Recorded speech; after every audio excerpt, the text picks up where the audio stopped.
Pour parler du premier anniversaire de l'accord sur le nucléaire iranien, nous sommes aujourd'hui avec Manaz Shirali, directrice d'études à l'Institut catholique de Paris et enseignante à Sciences Po.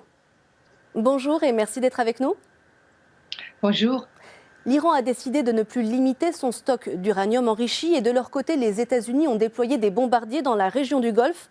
Est-ce qu'on n'a jamais été aussi près d'un conflit entre ces deux puissances ? Je pense que la situation est particulièrement dangereuse et je doute que les dirigeants iraniens tiennent compte de la réalité de la situation et de la dangerosité de la situation. Je suis inquiète. N'importe quel petit prétexte pourrait aboutir à une véritable guerre, pourrait complètement embraser le Moyen-Orient dans toute sa totalité, en fait, pas seulement l'Iran. Donc, vraiment, on est sur un brasier extrêmement dangereux. La situation n'a jamais été aussi explosive qu'aujourd'hui. C'est vraiment inquiétant. Le durcissement des sanctions américaines pour tenter d'étouffer l'économie iranienne a-t-il été efficace, selon vous, ou au contraire contre-productif ?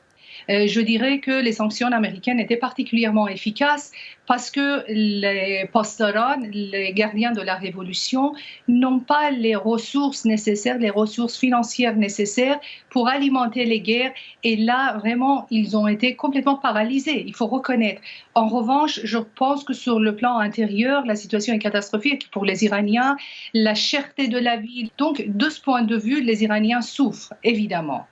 L'ultimatum lancé aux autres États signataires que sont la Chine, la Russie, l'Allemagne, le Royaume-Uni et la France peut-il permettre de sauver cet accord, malgré les volontés hégémoniques de Vladimir Poutine par exemple ? Écoutez, je pense que l'accord n'a pas beaucoup de chance devant lui parce que l'acteur principal de cet accord, c'était les Américains. Depuis qu'ils sont sortis de l'accord, comment pouvons-nous attendre que les autres pays tiennent en fait cet accord dans la mesure où ils n'ont pas les moyens ? Pour vous, l'Europe serait-elle capable de sauver le texte ? Je ne pense pas. Non, je ne pense pas. D'ailleurs, je me demande si c'est souhaitable parce que le soutien que l'Europe manifeste envers la République islamique n'est pas véritablement bénéfique pour les Iraniens parce que les Iraniens ne souhaitent pas que ce régime reste.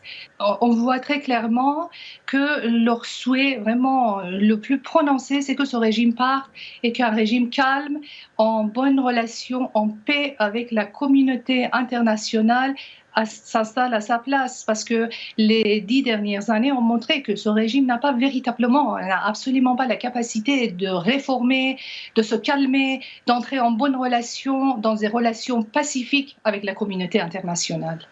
Mais l'Europe prône le maintien d'un cadre multilatéral, contrairement à Donald Trump. Est-ce qu'elle peut vraiment se rallier à la position américaine ?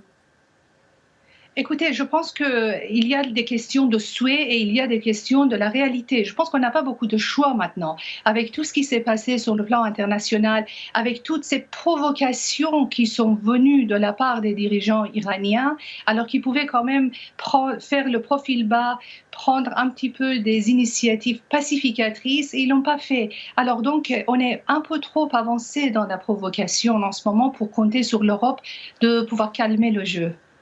Merci Manaz Shirali d'avoir été avec nous. Merci à vous. Je rappelle que vous êtes directrice d'études à l'Institut catholique de Paris et enseignante à Sciences Po.